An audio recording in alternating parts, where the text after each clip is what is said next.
देखिए, चाहे बिहार हो या फिर इंडिया का कोई भी स्टेट्स हो, प्रोग्रेस डेवलपमेंट का एक स्टेप होता है, समझे।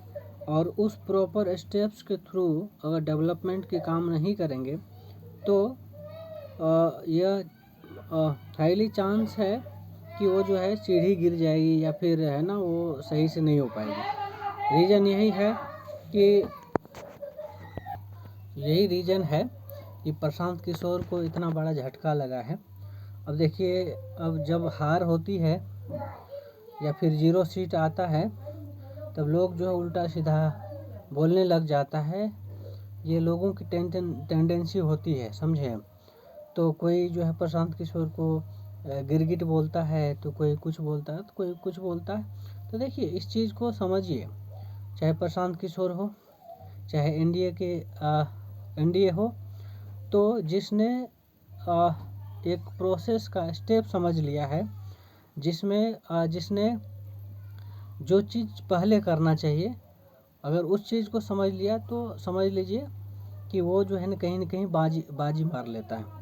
तो वही चीज़ है, एनडीए वाले हैं क्या है कि उन्होंने चीज़ों को समझा है। अब जैसे आप केरल को या फिर यूपी को या फिर क्या कहते हैं झारखंड को, बिहार को एक साथ कंपेयर नहीं कर सकते, ठीक है।